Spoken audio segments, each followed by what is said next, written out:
Seigneur des Seigneurs. Alléluia. Amen. Nous allons nous mettre debout et nous allons faire allégeance à notre Dieu.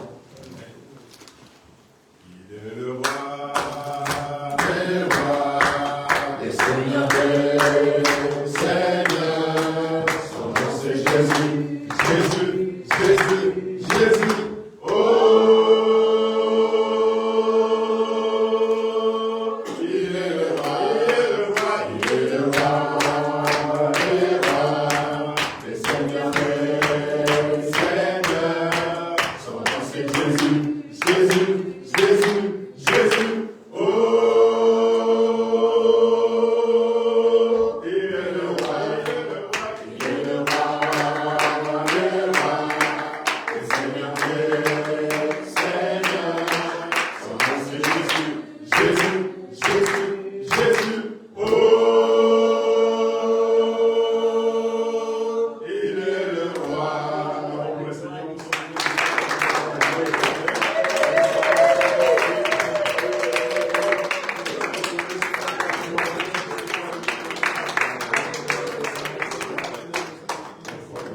Amen. Amen. Alléluia. Amen. Nous pouvons nous asseoir dans le nom de Jésus-Christ. Effectivement, nous sommes dans la démarche de un nouveau jour, un nouveau espérance, un nouveau. Il y a une renaissance dans cette année pour cette année. Donc chacun de nous doit se dire que je suis dans le nouveau. Je vais faire quelque chose de nouveau. Amen. Amen. Et c'est dans cette optique que l'homme de Dieu, le pasteur titulaire, nous avait dit de parler de on l'appellera. Amen. Amen. On l'appellera, on sait qu'on l'appellera Jésus. Et c'est comme ça que nous allons continuer. Nous allons continuer dans cette approche. Mais j'aimerais un peu, vous savez, vous voyez, c'est vite, hein? Alléluia. Parce qu'il n'y a qu'un seul. S'il n'est pas là, il n'y a personne. Et chose que je peux dire comment je ne peux pas expliquer. Il était comme nous, comme toi et moi. Alléluia. Il ne savait pas jouer. Il ne savait pas jouer il y a de cela 3 ou 4 mois. Il ne savait pas jouer au synthé. Mais il s'est dit, il s'est convaincu que moi, pour l'œuvre de Dieu, je dois jouer. Alléluia. Qu'est-ce qui t'empêche? Et toi aussi. Quand il n'est pas là, qu'il y ait quelqu'un d'autre. Si ils étaient à 2, le problème n'allait pas se poser. Mais c'est à nous de prendre conscience. C'est à nous. Parce que ce n'est pas, ne dites pas que c'est extraordinaire. La Bible nous dit, Élie était un homme comme vous, comme moi. Mais il a prié, et la pluie, Dieu n'a pas fait pleuvoir. Alléluia. Amen. Il a encore prié pour qu'il y ait la pluie. Amen. Amen. Il était un homme comme toi et moi. La Bible nous dit, à mon nom, vous ferez des grandes choses. Au nom de Jésus-Christ. Donc il ne faut pas se limiter, il ne faut pas se dire, moi je ne peux pas, moi je ne sais pas. Parce que nous avons un exemple, un témoignage de notre frère Samuel. Samuel, il y a 4 mois, 5 mois, ne savait pas jouer, je ne sais pas, le synthétiseur, ou je ne sais pas, il ne savait pas jouer. Mais il s'est dit, je veux. Et il est arrivé. Alléluia. Aujourd'hui, il joue. Mais comme il n'est pas là, comme il est seul, il n'est pas là, il est malade. On a prié pour lui, je sais qu'il est guéri par le nom de Jésus-Christ. Voilà. Maintenant, nous n'avons pas de personne qui peut jouer au clavier. C'est pour cela que, mes frères et sœurs, nous devons nous engager. Nous ne devons pas toujours attendre les autres. Que chacun de nous apporte sa petite pierre dans l'édifice. Que chacun de nous se dise, moi, je veux faire ceci. Moi, pour la bonne marche de l'église. Moi, ce que je sais, je veux. Amen. Amen. Nous allons parler toujours, nous allons aujourd'hui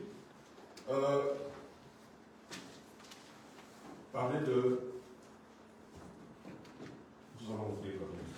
J'aimerais que nous puissions lire dans la Bible, le titre dans la Bible. J'aime bien ce passage parce que j'aime bien ce que nous avons. Parce que c'est quelque chose qui nous amène à une réflexion. Alléluia. Amen. Nous allons essayer de réfléchir, de comprendre les choses. Nous allons ouvrir la Bible dans Jean 19. Nous allons lire Jean 19, 5, au verset 5.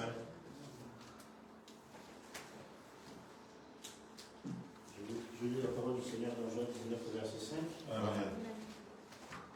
Jésus sortit donc, portant la couronne d'épines et le manteau de pourpre. Amen. Et Pilate leur dit, voici l'homme. Amen. Amen. Donc ici, j'aimerais que pour que nous puissions comprendre que chacun de nous aille lire à la maison cette histoire à partir de Jean 17, 18, 19, pour comprendre.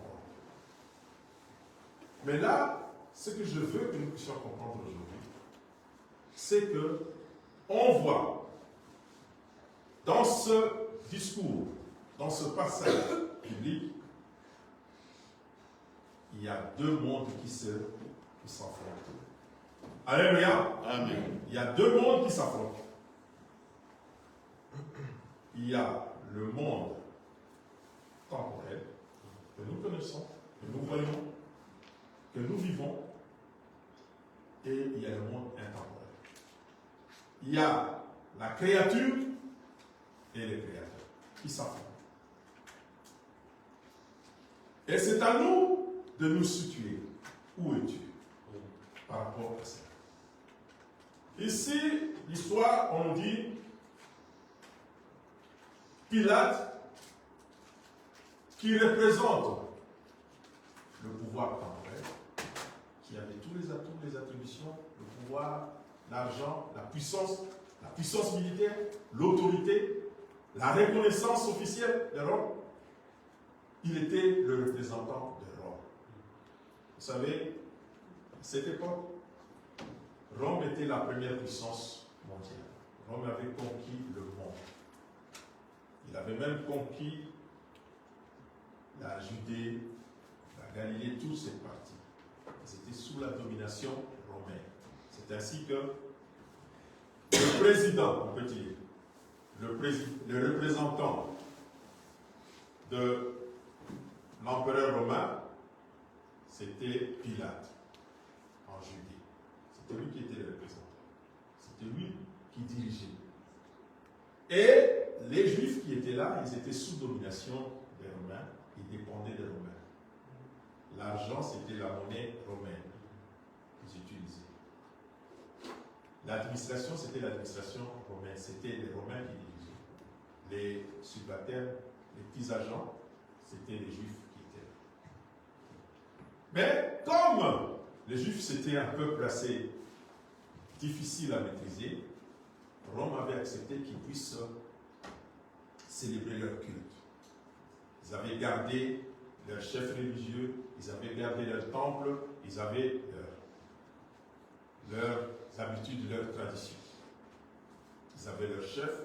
Ils avaient même, Rome avait accepté qu'ils aient même un roi, mais qui ne représentait rien, c'était Hérode. Alléluia. Mais ils avaient leur roi qui était là. Mais le pouvoir temporel, la puissance humaine appartenait à Rome. Et Pilate était le représentant. Alléluia. Amen. Et de l'autre côté, nous avons Jésus-Christ, le Fils de Dieu, qui est venu pour te sauver, pour sauver l'humanité. Alléluia. Amen. Qui est venu sur terre pour nous racheter, il a donné sa vie afin que nous soyons sauvés. Il est détenteur du pouvoir intemporel. pouvoir spirituel, la puissance de Dieu. Alléluia. Amen. Qui ne se voit pas, qui ne marche pas par la vue, mais qui marche par la foi, la croyance. Alléluia. Amen. Donc nous avons ces deux mondes qui sont en confrontation. Et n'oubliez pas, Pilate était aussi, c'était une personne aussi qui croyait qu'il y avait des croyances. Parce que les Romains étaient polythéistes, ils croyaient à plusieurs dieux, à plusieurs à des divinités. Ils savaient. Et ils connaissaient les choses spirituelles. Les Juifs qui voulaient, à tout prix, qui voyaient qu'en Jésus-Christ, c'était une menace pour leur système, pour leur institution, pour leur pouvoir, parce qu'ils avaient, comme je vous ai dit, Rome avait laissé l'organisation religieuse aux Juifs. Et ils en bénéficient. Donc, le commerce autour du temple appartenait aux chefs religieux. Alléluia. Parce que quand les gens venaient, parce que ça s'écrit automatiquement, avec les offrandes, il fallait sacrifier les bêtes autour du temple. Mais c'était qui détenait ces bêtes? C'était les chefs religieux. Et ils se donnaient, ils avaient, parce que les gens venaient acheter sur place. Ils achetaient ceux qui avaient un peu d'argent chez des oiseaux, les autres achetaient des moutons, chacun selon ses moyens. Et cette organisation appartenait aux chefs religieux. Vous voyez, c'était eux qui détenaient les bêtes, les animaux à sacrifier. C'était eux qui distribuaient les places parce qu'il fallait acheter son endroit pour vendre. Et il y avait des gens qui étaient là, des collecteurs des impôts, qui reversaient une partie de cet argent aux chefs religieux. Et il y avait des gens qu'on appelle les cambistes, qui changeaient la monnaie, qui étaient là aussi, qui travaillaient pour le compte des chefs religieux. Alléluia. Amen. Donc, Christ représentait une menace parce que quand il les a chassés, il a dit, vous faites du temple de mon père un repère de voleurs. Ils ont vu que cet homme est venu déstabiliser notre système. Qu'il fallait qu'il meure. Parce que ce qu'il faisait, déstabiliser, déranger notre système. C'est pour cela qu'ils cherchaient par tous les moyens comment l'arrêter et le neutraliser. Ils ont eu l'occasion. Nous connaissons, c'est ce que j'ai dit en passant par Judas, qui était un de ses disciples.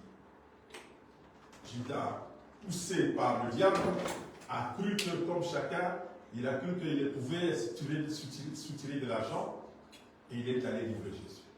Et ils l'ont arrêté. Mais comme ils étaient sous domination romaine, ils ne pouvaient pas le condamner. Ils ne pouvaient pas, parce qu'il y avait quand même une foule qui était derrière le Christ. Il y avait des gens, ça pouvait créer un désordre. Il fallait avoir l'autorisation de Rome. C'est ainsi qu'ils vont demander à Pilate que Pilate puisse leur donner l'autorisation de crucifier Jésus-Christ. Alléluia. Parce que la loi juive pour, je vais utiliser le terme pour tuer quelqu'un, c'était par lapidation. Alléluia. Amen. C'était pas la crucifixion. La crucifixion, c'était la condamnation romaine. Alléluia. Amen. Les Juifs, si tu es condamné à mort, qu'est-ce qu'ils font? Ils prennent des pierres, ils viennent, allez, ils jettent des pierres jusqu'à ce que tu meurs. Comme ils ne pouvaient pas exercer cela, parce que puissent représenter avec quand même des adeptes, ça allait créer une crise, un désordre, il fallait absolument passer par l'autorité romaine. Et là, ils viennent chez Pilate, ils commencent à dire, voilà, Pilate, cet homme, il commence à accuser Jésus, cet homme, il s'est proclamé, moi, cet homme, la sédition, il dérange les gens, il veut mettre le trouble ici, hein, nous voulons la paix. Alors que les Juifs ne s'attendaient pas avec les Romains, ils considéraient les Romains comme des occupants. Des occupants qui les exploitaient. Et par tous les moyens, ils essayaient de se libérer. Ils attendaient un Messie qui vienne, qui va venir pour les libérer. Alléluia. Amen. De la domination romaine. Ils voulaient. C'est ainsi qu'il y avait, chaque fois, il y avait des trucs, des séditions. Il y avait, et Rome devait mater cette situation. Pilate était chargé de mater cela. Vous verrez même qu'il a plusieurs fois, les Juifs sont venus une fois pour dire, ah, mais Christ, voilà ce que Pilate a fait là-bas, il a trouvé des gens en train de prier, il les a tous égorgés, il a mélangé le sang avec les offrandes qu'il faisait, tout ça. Comment est-ce que... Parce qu'il était chargé de mater. Chaque fois il y avait des mouvements de sédition, de rébellion, et Pilate matait cela par la force. Et ils avaient peur. Mais là, on nous dit, ils se sont mis d'accord. Même, on nous dit, qui ça? Hérode et Pilate, qui ne s'attendaient pas, se sont mis d'accord pour leurs intérêts. Amen. Amen. Parce que Christ représentait une menace pour leurs intérêts. Ils se sont mis d'accord pour les problèmes.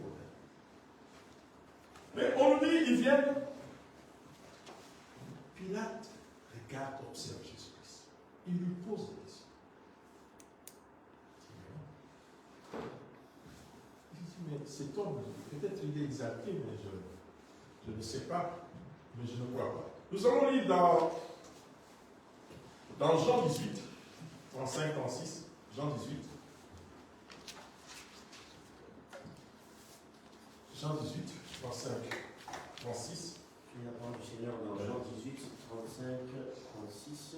Oui. Et il dit ceci, Pilate répondit, moi, suis-je juif? Ta nation et les principaux sacrificateurs t'ont livré à moi, qu'as-tu fait? Mon royaume n'est pas de ce monde, répondit Jésus. Si mon royaume était de ce monde, mes serviteurs auraient combattu pour moi, afin que je ne fusse pas livré aux Juifs. Mais maintenant, mon royaume n'est point d'ici bas. Alléluia! Amen. Quand on l'amène devant Pilate, Pilate observe, il dit, mais on te condamne, on dit que tu es roi. Est-ce que tu as des militaires derrière toi? Tu as des hommes qui sont derrière. Des hommes armés, combien? Alléluia. Amen.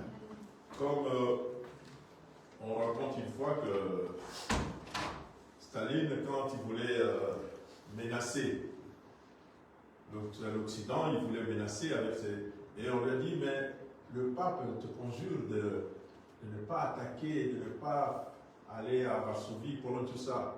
Pour Staline, on lui a répondu, combien de divisions? Combien d'armes? Combien il a? Alléluia. Amen. Parce que, puis, pour Pilate, c'était une menace. Cet homme qui se proclame roi, qui veut renverser le pouvoir. Et il lui dit, mais tu as combien? Où sont tes armes, les jeunes? Qu'est-ce qu'on reproche? Christ lui dit, mon royaume n'est pas de ce monde. Alléluia. Amen. Je n'ai ni soldat, moi je n'ai ni armée, je n'ai ni physique pour renverser le pouvoir temporel. Je dis, mais c'est pas ça, moi je ne suis pas venu pour ça. Alléluia. Amen. Je ne suis pas venu pour ça. Je ne suis pas venu pour le pouvoir. Je ne suis pas venu pour des complots, pour des conciliabules. Je ne suis pas venu pour ça. Alléluia. Amen. Pour qu'on puisse s'attendre à cacher ton nom. On fait ça parce que tel, on veut l'avoir. Je ne suis pas venu pour ça. Alléluia. Amen. Amen. Il dit ceci. Mon royaume n'est pas de ce monde, répondit Jésus. Si mon royaume était de ce monde, mes serviteurs auraient combattu pour moi afin que je ne sois pas livré aux Juifs. Mais maintenant, mon royaume n'est point d'ici bas. Il dit, si mon royaume était de ce monde, les serviteurs de soldats auraient combattu. Tu n'aurais même pas eu le temps de m'arrêter. Tu n'aurais pas eu le temps. Mais je ne suis pas de ce monde, je ne suis pas de cela. Alléluia. Amen. Il lui dit cela. Et là, Pilate comprend que non, mais je n'ai rien à voir avec lui. Il ne me menace pas. Il ne cherche pas mon pouvoir. Moi, je suis tranquille. Donc, il le renvoie, il dit, va chez Hérode. Va là-bas, c'est votre coutume. Il cherche maintenant des moyens. On nous dit même, parce que, vous voyez, comme je vous ai dit, il y a une confrontation entre le temporel, la chair, ce que nous voyons, ce que nous vivons, l'argent, le pouvoir, ce que le monde nous incite, et l'intemporel, les spirituels. Qui est notre vision? La foi, qui est autrement, qui n'est pas comme ce que le monde veut. Amen. Alléluia. Amen. Parce que le monde a ses envies. C'est pour cela, avant, on le dit, j'interviens parce que ça, nous ne sommes pas du monde. Déjà, nous ne sommes pas de cela. Nous ne sommes pas de ceux-là qui complotent. Nous ne sommes pas de ceux-là qui vont s'attendre nuitamment la nuit pour faire des complots, pour déstabiliser, pour avoir de l'argent, pour tricher. Nous ne sommes pas de cela. Alléluia. Amen. Pilate croyait que Jésus était de cela. Il va chez les Juifs. Comme le Juif savait que ce monsieur représente une menace pour notre intérêt, parce que nous sommes du monde. Nous sommes des créateurs. Lui, il est la créature. Mais ils ne comprenaient pas. Ils ont cherché par tous les moyens pour l'avoir. On nous dit, Jérémie, parce que Pilate même, sa femme, est venue lui dire, attention, cette nuit, je n'ai pas bien dormi. Cet homme que c'est un innocent que tu. Parce que la femme aussi avait ses croyances. Elle aussi. Elle avait ses dieux, c'est sûr qu'elle a eu la nuit. Parce que pour avoir ce pouvoir, pour être à ces statuts-là, pour être la femme de Pilate, il fallait avoir voir un peu à gauche, à droite, parce que ce n'était pas facile. Alléluia. Elle aussi connaissait ça. Elle s'est dit, non, la nuit, je n'ai pas dormi. J'ai été menacée. Parce qu'elle savait tout ce qui passait. Elle était là pour suivre ce que son mari, et avec ses occultes, elle n'a pas dit. Cet homme est innocent.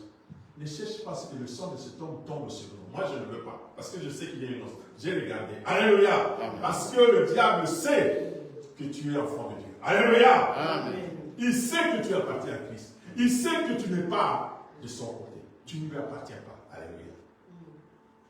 Et c'est comme ça que il va dire, ils vont encore le ramener. Et Pilate va dire, et tu es où? Alléluia. Voici l'homme. Pas le voici l'homme. Et tu es où?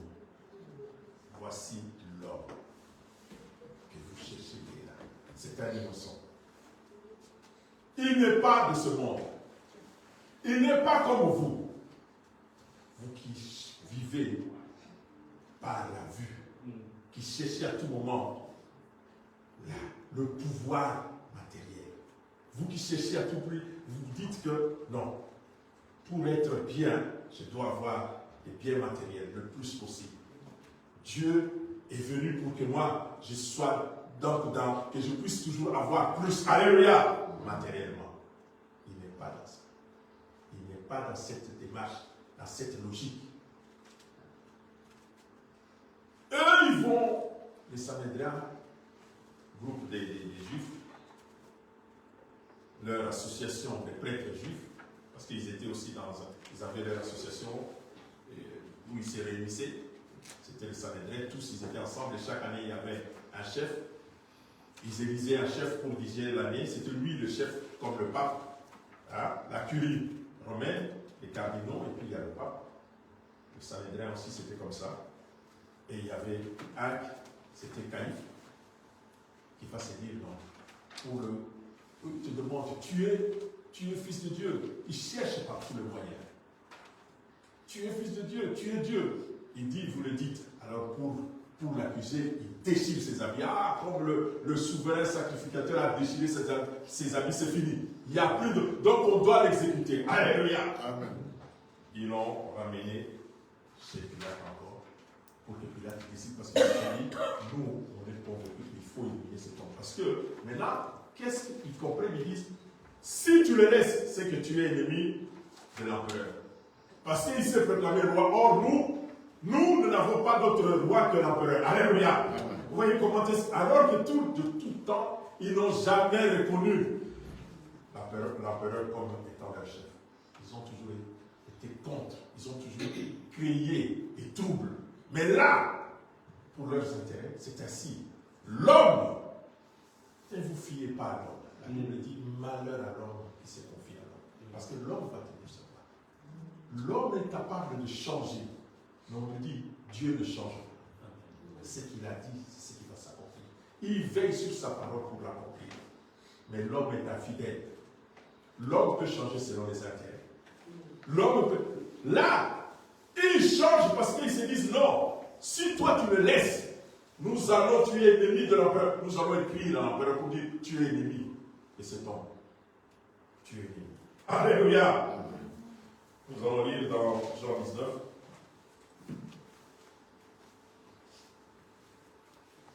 « 10, 11. La parole du Seigneur dans Jean 19, 10, 11. Pilate lui dit, est-ce à moi que tu ne parles pas? Ne sais-tu pas que j'ai le pouvoir de te crucifier et que j'ai le pouvoir de te relâcher? Jésus répondit, tu n'aurais sur moi aucun pouvoir s'il ne t'avait été donné d'en haut. C'est pourquoi celui qui me livre à toi commet un plus grand péché. Amen. Acclamons le Seigneur. Vous savez, ce passage, je ne sais pas comment l'expliquer. C'est l'aboutissement. C'est le sommet.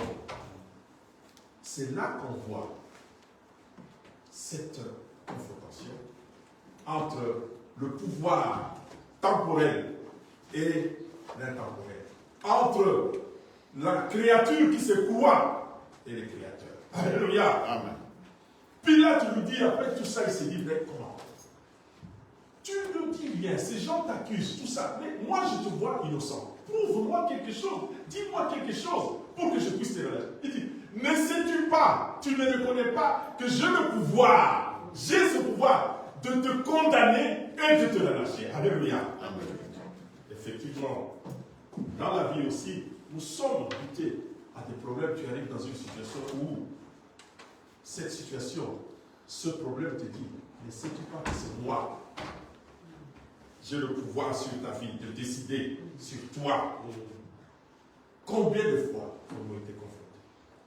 Que ce soit des problèmes, des soucis, des situations difficiles, où la situation te dit, ne sais-tu pas que j'ai le pouvoir? Moi, j'ai le pouvoir de décider sur toi. J'ai le pouvoir de te condamner et de te relâcher. Alléluia. Imaginez, Pilate, c'est comme un chef d'État. Parce que quand on est condamné à mort, il y a le recours en grâce. Alléluia. Amen. Tout homme condamné à mort peut bénéficier d'une grâce présidentielle, royale, du chef. C'est le dernier recours. L'avocat écrit vite. Avant, c'était comme ça. Quand il y avait quand on condamnait les gens à mort ici, l'avocat écrit vite au président, on va déposer, et le président, soit il rejette, soit il communue cela en peine perpétuelle. Alléluia. Et là, imaginez un peu. Il lui dit, mais c'est moi, je peux communier, je peux changer ta peine, je peux te libérer. Je peux te libérer. Moi, si tu me dis, essaye, dis-moi quelque chose pour que je puisse, donne-moi quelque chose pour que je puisse te libérer. Alléluia. Amen. Souvent, le monde, l'ennemi, le diable te dit, souvent il te dit, fais ça avec moi et tu auras la solution. Alléluia. Fais ça, accepte ça et tu auras, ta vie va changer. Dis quelque chose, ça va changer. Mens, ça va changer. Vole, tue, ça va changer. Dis quelque chose sur ta vie. Moi, j'ai ce pouvoir-là. Alléluia. J'ai ce pouvoir-là. Le monde, c'est ça, mes frères et sœurs. Vous voyez des gens imiter des signatures pour retirer l'argent, pour changer leur vie, pour voler, ils n'hésitent pas. Pour tuer les gens, ils n'hésitent pas pour avoir le pouvoir. Pour aller chez les... Vous voyez, on attend ce qu'on attend. Même des hommes de Dieu qui vont chez des féticheurs pour juste faire tomber les gens. Allez. Des hommes de Dieu qui se disent, ils viennent, ils s'attendent avec quelqu'un, tu vas quand je vais me mettre à parler, toi tu vas faire des culbutes, et puis je... Tout ça. Comprenez? Ça c'est l'homme. Et là, on va te dire, le monde va te dire, non, ça fait autant d'années, mais c'est pas que, bon, accepte simplement cet homme comme la deuxième épouse. Tu vas accepter. Accepte-le. Tu as déjà l'âge, c'est déjà avancé. Accepte-le. Alléluia. Toute la famille est derrière cet homme a beaucoup d'argent. Toi, tu veux continuer à souffrir. Cet homme, il va t'envoyer. Il va t'envoyer un héros. Il va faire ceci pour tes enfants. Alléluia. On a vu les gens donner la foi pour ça. On a vu des gens renier Christ. Pour les situations. Quand il y a cette confrontation, entre la chair et le spirituel, quand on sait que nous voyons, tu te dis, sans ça, je n'ai pas d'autre solution. Si je ne fais pas ça, c'est fini pour moi. Alléluia. Si je ne fais pas ça, c'est fini pour moi. Je n'ai pas d'autre solution. Et on dit, Pilate, quoi? Il était convaincu. Ne croyez pas qu'il doutait. Il était convaincu. Parce qu'il savait que Christ était innocent. Il savait qu'il était innocent. Il était convaincu que cet homme est innocent, je dois par tous les moyens. Mais il craignait pour son pouvoir, pour ses intérêts. Parce que les autres disaient, mais si toi, si tu le laisses comme ça, on va envoyer des lettres à Rome pour que tu sois condamné. Mais il fallait qu'il trouve une raison valable. Que Christ lui donne une raison. Il avait toute la capacité. Sur place, il pouvait se dire, ah, voilà, toi, ta femme aujourd'hui a dit ceci sur moi. Tu ne vois pas que ta femme a parlé sur moi. Tu ne vois pas, tu as tel problème. Moi, je vais faire de toi, tu vas devenir empereur. Tu vas rentrer à Rome, tu vas devenir empereur. Il aurait pu lui dire cela. Amen. Pour se libérer. Il pouvait. Il aurait pu se justifier. Parce que nous sommes souvent, ah non, c'est pas moi. On m'accuse pour rien. Moi, je n'ai rien fait. Garde silence. Amen. L'Éternel combattra. Amen. Tu ne vas pas te justifier. Ça ne sert à rien. Garde, accepte. Garde silence. L'Éternel combattra.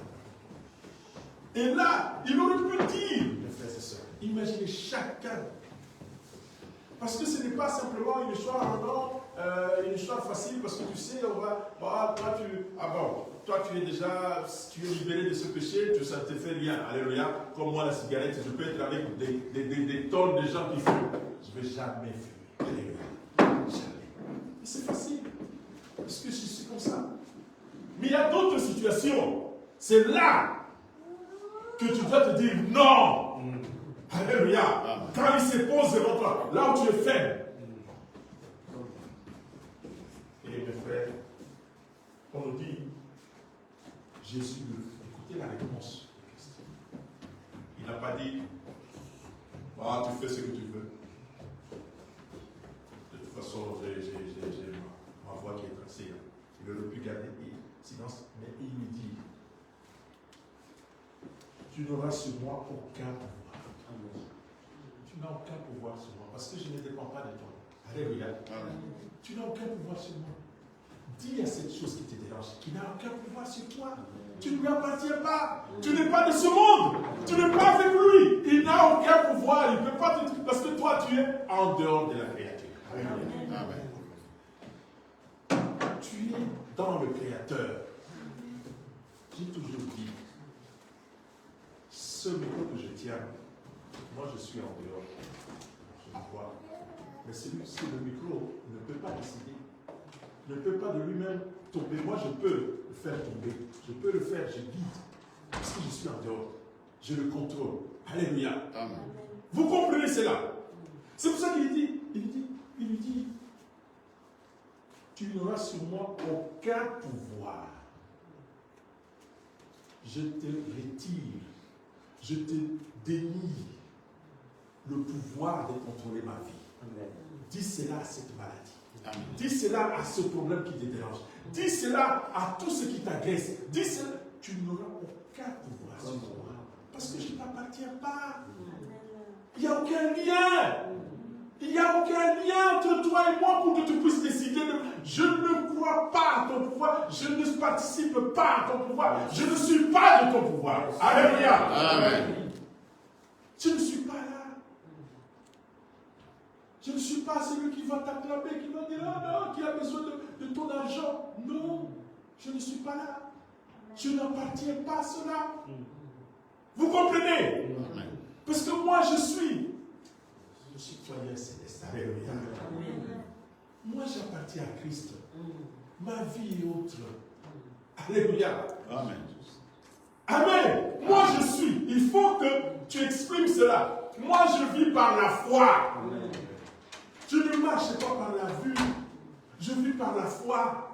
Même si le monde, parce que là, le monde, parce que pour le monde est convaincu, Pilate est convaincu qu'il a ce pouvoir. Le Sanhédrin est convaincu. Tous les complotistes sont convaincus que nous allons l'avoir.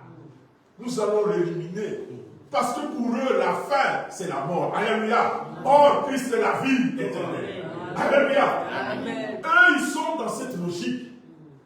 C'est ça que la fin, il fallait éliminer. Le monde, c'est ça. Parce que le monde vit selon les apparences, les intérêts. Donc, je cherche, il faut que j'ai, par tous les moyens, je dois voir ça. Si, dès que tu l'as, ça crée un autre besoin. Je dois voir ça. C'est pas ça. Christ vous dit non. Ce n'est pas ça. Je suis la vie éternelle. Je suis la vie éternelle. Et il dit, tu n'auras sur moi aucun pouvoir si cela n'a été tout. S'il t'avait été donné d'en haut. Alléluia. Donc, tu n'as aucun pouvoir sur moi. Ce que tu fais là, c'est mon Père qui te l'autorise que tu puisses le faire. Alléluia. Est-ce que vous comprenez cela?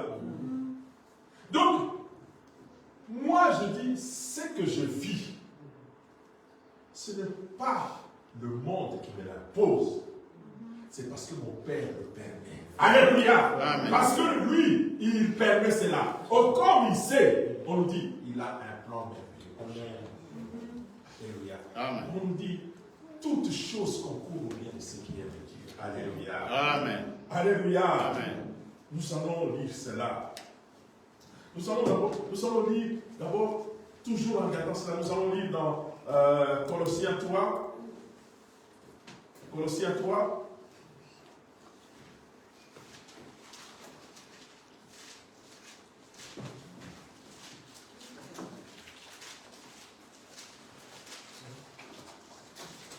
Nous allons lire dans Colossiens 3, dans 1 jusqu'à 4. La parole du Seigneur dans Colossiens 3, Oui. jusqu'à 4. Si donc vous êtes ressuscités avec Christ, cherchez les choses d'en haut, où Christ est assis à la droite de Dieu. Amen. Affectionnez-vous aux choses d'en haut et non Amen. à celles qui sont sur la terre. Amen. Car vous êtes morts et votre vie est cachée avec Christ en Dieu. Amen. Quand Christ votre vie paraîtra, alors vous paraîtrez aussi avec lui dans la gloire. Amen. Acclamons pour le Seigneur. Affectionnez-vous, aimez les choses d'en haut, car votre vie est cachée en Jésus-Christ. Et Jésus-Christ en Dieu. Alléluia. Amen. On montre bien cet exemple.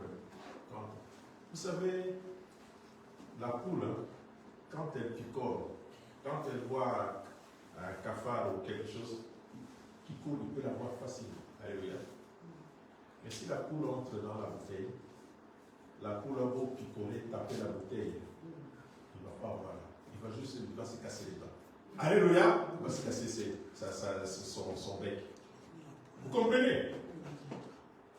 Donc, c'est pour ça qu'on dit affectionnez-vous aux choses d'amour, aux choses spirituelles. Vous êtes citoyens célestes. Vous n'appartenez pas au monde, vous n'êtes pas du monde. Affectionnez-vous aux choses d'amour. Prenez votre plaisir. Que votre plaisir soit dans les choses spirituelles. Alléluia. C'est très important. Ainsi, vous serez à l'abri du monde. Parce que votre vie est cachée en Jésus-Christ et Jésus-Christ en Dieu. Alléluia. C'est d'abord pour que l'ennemi puisse l'atteindre, il doit d'abord percer Jésus-Christ et percer Dieu. Alléluia. Amen. Parce que votre vie est cachée. Et lorsque, on me dit bien, lorsque, quand vous êtes mort, votre vie est cachée en Christ et en Dieu. Quand Christ et votre vie paraîtra, vous paraîtrez aussi dans la gloire. Alléluia. La gloire non pas du monde, mais la gloire de Dieu. Alléluia. Parce que souvent on fait la confusion, on croit que la vue nous fait croire que la gloire, c'est la possession des biens matériels, ce sont les richesses matérielles. C'est ça la gloire. Et cette logique est aussi vécue dans nos églises. C'est vécu dans les églises. Les gens sont en train de s'exhiber, exhiber leurs avoirs. Mais on nous dit, ne cherchez pas, ne cherchez, vous êtes des citoyens, vous êtes du Créateur. Vous êtes du Créateur, vous n'êtes pas la créature. Ne restez pas dans la créature, sortez. Et ainsi, c'est ainsi qu'il va dire à Christ répond à Pilate. Il n'a aucun pouvoir sur moi. Alléluia. Amen. Ce que tu fais là, c'est parce que tu as l'autorisation de Dieu. Alléluia. C'est Dieu qui permet cela. Donc moi, je ne suis pas dans cela. Dis à ce problème qui te menace, qui n'a aucun pouvoir sur toi. Amen. Ce qu'il fait là, c'est parce que Dieu le permet. Alléluia. C'est pour ça qu'on nous dit, comme je l'ai dit, on va lire dans Romains 8, toutes choses concourent au bien de ceux qui aiment Dieu. Alléluia. Romains 8, 28. Ouais.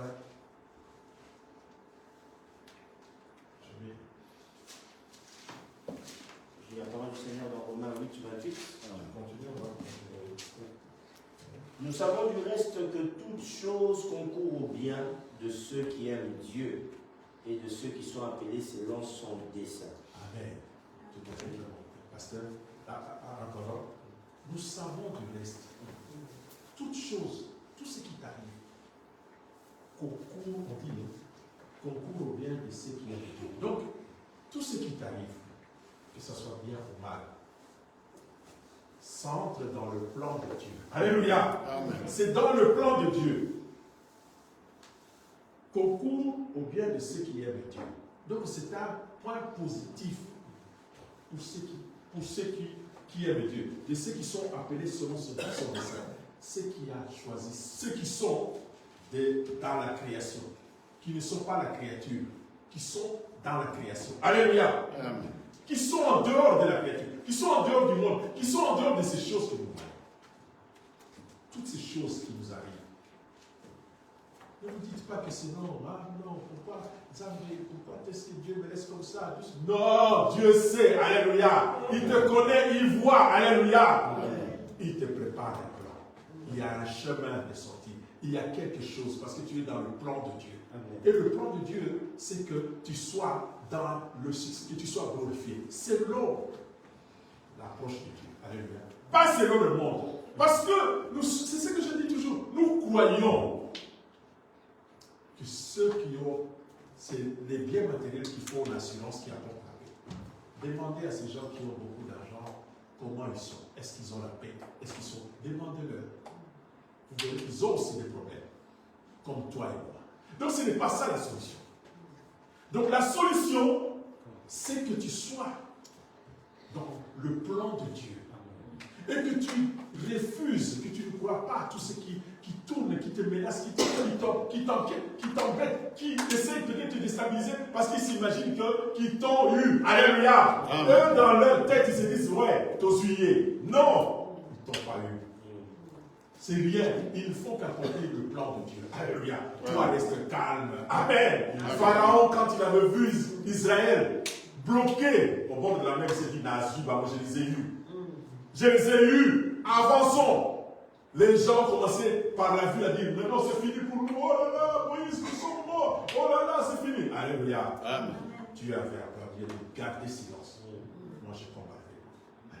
Amen. Dieu est à mesure d'appeler à l'existence qui n'existe pas pour toi. Pourtant, on dit, il change la malédiction en bénédiction pour toi. Alléluia. Garde la foi. Amen. Amen. dis-toi, dis que tu n'auras aucun pouvoir sur moi. Amen. L'homme te dit cela. Voici l'homme qui est venu pour toi. Il te dit, garde le silence, je combattais pour vous. Et on continue. Pasteur, tu peux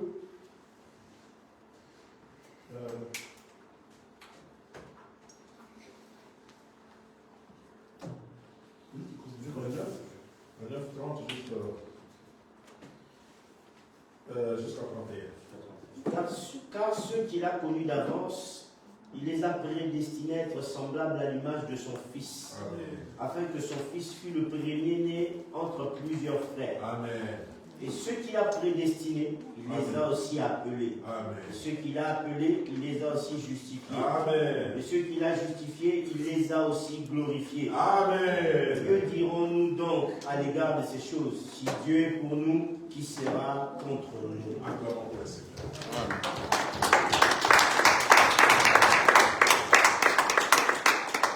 Qu'est-ce que tu peux dire? Parce que tu as été appelé, tu as été justifié, tu n'as plus de condamnation, tu es mis à part, tu es glorifié par Dieu. Tu es glorifié par Dieu. Qu'est-ce que tu vas dire de ce que le monde peut te dire, tout ce qui, les petites luttes, les dérangements? Qu'est-ce que tu vas dire de ça? Parce que si Dieu est pour nous, si le Créateur est pour toi, qui sera contre toi? Alléluia! Qui sera contre toi? C'est ainsi, frères et sœurs, ne vous inquiétez de rien. On dit, ne vous inquiétez de rien. Dans toutes choses, regardez l'Éternel. Parlez à l'Éternel. Priez. Consacrez-vous. Renouvelez votre foi. Renouvelez votre alliance à Dieu en disant à Dieu, moi, je suis de ceux qui sont en Christ, qui sont les frères du Christ, ceux qui sont, ils ont été appelés, ils ont été justifiés, ils ont été glorifiés. Alléluia. Moi, je suis de ceux-là. Le reste, ça ne me dit rien parce que ça n'a aucun pouvoir sur moi. Si toi, tu me le permets. C'est Dieu qui permet. Et si ce Dieu-là est amour, si ce Dieu-là, c'est le Créateur, pourquoi avoir peur? Pourquoi? Qui sera contre? Alléluia. Que Dieu bénisse sa parole et qu'il bénisse. Amen.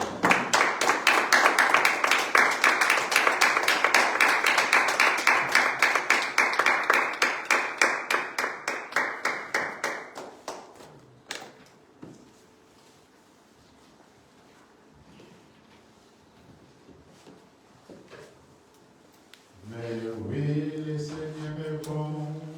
Mais oui, le Seigneur est bon. Il a fait pour nous des merveilles. Mais oui, le Seigneur est bon. Mais oui, le Seigneur est bon. Je vais lui chanter mon amour. Et bien aimé, le Seigneur est bon nous a parlé. Jésus était entre les deux pouvoirs. Pouvoir de ce monde et pouvoir religieux, selon la loi de Moïse. Mais lui, il était là pour les choses spirituelles. Et les gens étaient dans la confusion, croyaient que Jésus était venu les ravir leur pouvoir, leur gagne-pain. Mais Jésus était venu pour les ramener, qui croient en lui, pour être sauvés. On nous a prêché, on nous a montré que Dieu nous a appelés selon son plan. Il permet d'autres choses arrivent dans notre vie, mais cela ne dit pas que Dieu ne nous aime pas. Cela ne dit pas que Dieu nous a abandonnés. Il nous aime toujours. Donc quand tu vas prier à Dieu, tu vas dire à Dieu que tu restes toujours. Ceux qu'il a aimés, il les a soignés, il les a glorifiés, il les a justifiés. Et tu ne regardes pas le monde. Tu regardes l'amour de Dieu qu'il a manifesté en Jésus-Christ pour ta vie. Tu regardes ni cela à ta gauche ou à ta droite. Mais l'engagement que toi tu as fait, tu as accepté Jésus comme ton Seigneur et ton Sauveur. Et tu vas le suivre jusqu'à ce que tu vas quitter ce monde. tu vas prier, tu vas dire à Dieu de protéger ta foi, de te donner la force de t'attacher toujours à Jésus. Quelles que soient les difficultés, quels que soient les problèmes que tu aimes toujours. Dieu dit que j'aime ceux qui m'aiment. Que toi, tu puisses aimer Dieu. Ce n'est pas que Dieu va t'aimer toujours, mais toi aussi, tu dois aimer Dieu. Prions dans le nom de Jésus. Dire à Dieu, parle avec Dieu.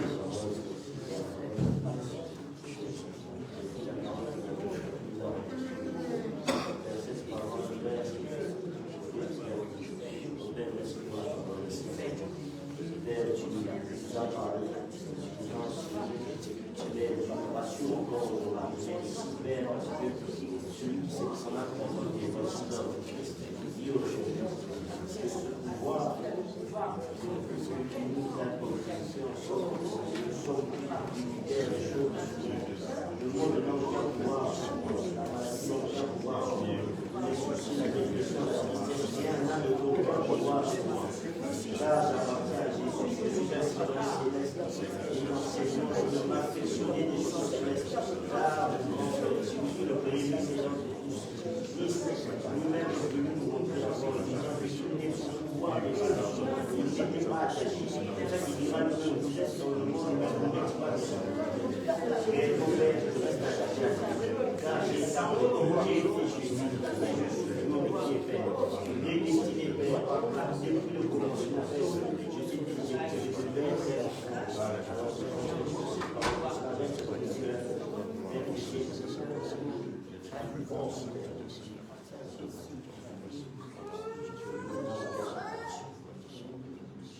Amen. Alléluia.